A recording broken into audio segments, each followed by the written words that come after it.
So maybe you've got this little voice nagging you in the back of your mind saying, I would love to be a photographer one day.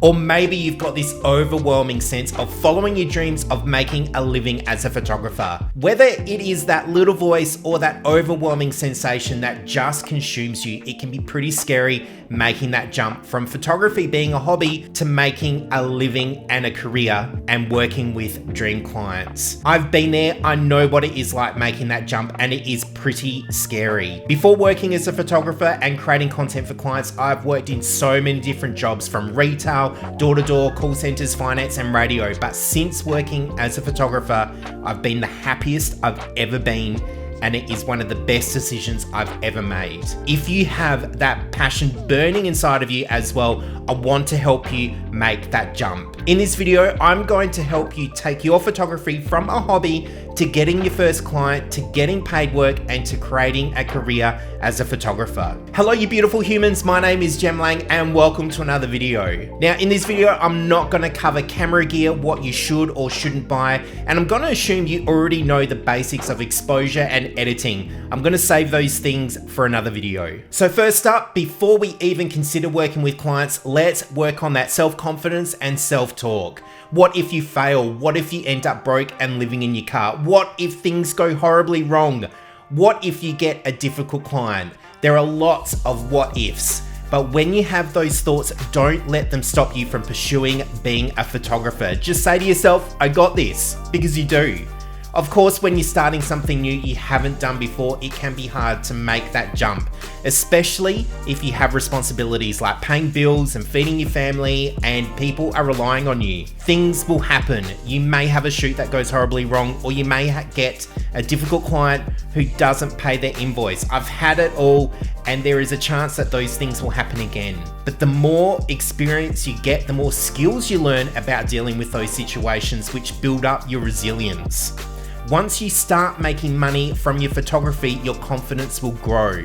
Trust in yourself and trust that you will be able to deal with those situations. Once you've got that in the bag, you're going to need to go out and take photos of the styles you want to work in. If it's in portraits, weddings, food, landscape, fashion, street, sports, journalism, time-lapse, wildlife, real estate, whatever it is, this will give you the opportunity to build up examples of your portfolio to showcase your work to potential clients. It is also great practice to improve your skills. If you don't have any opportunities to work with clients yet, then practice at home or with friends or whatever is suitable for the style that you want to shoot in. Just get out there and shoot.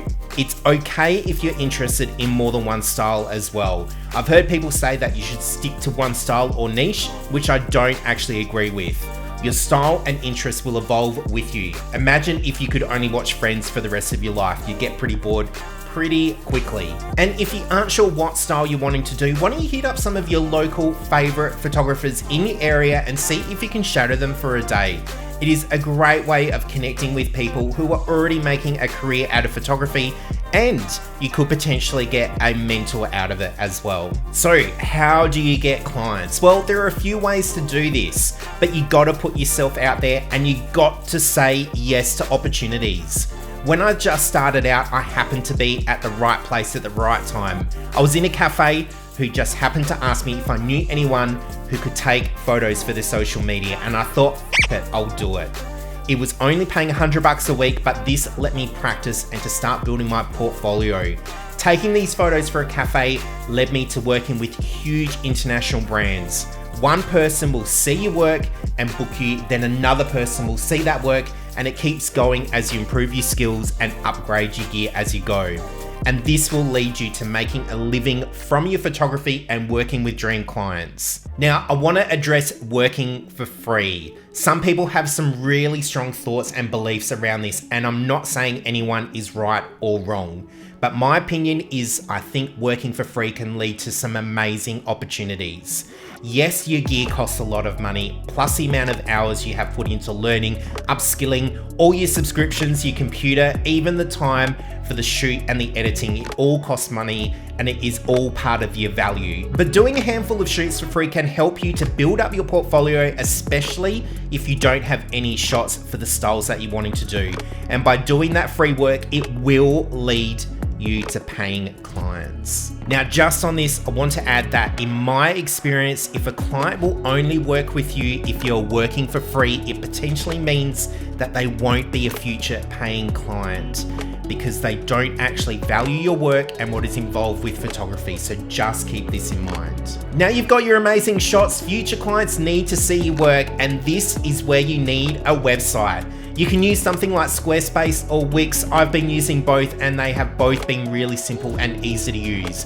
Just make sure you put your best photos first because clients aren't going to go digging through your website. They don't have the time, so make everything as simple as possible as you can. You want to show off your best shots that you're proud of. Also, make sure you fill out all the SEO fields so when people search for photography in your area, you come up in Google. Now, when it comes to Instagram, it isn't your portfolio, so don't solely rely on posting on there to book clients. When someone is looking at your website, they may look at your Insta to make sure that you are legit, but your website is the money maker. So make sure your website is in your bio so potential clients can check out your work on Instagram as well. When you are sending your finished work to clients after the shoot, depending on the client and the situation, you can ask them if they will kindly tag you when they are posting to social media. If someone sees your amazing work you have done and your name keeps popping up for different client work, it's like a little reminder for them to check out your work and book you for when they need photography. It's also a form of word of mouth referrals, which, as you know, nothing beats word of mouth. Some people will happily do this, but there are times when it isn't appropriate to ask or not part of the brand's policy. Just read the room whether you should ask or not. So you're ready to make that jump? Take it one step at a time. Go easy on yourself. It is a journey. You're going to have your good days and bad days, but it is 100% worth it. Let me know in the comment section below when you've booked your first client. I'd love to celebrate with you. And while you're there, give that little subscribe button a little tickle to help me out get to 1,000 subs. My name is Jem Lang, and I'll see you in the next video. Bye.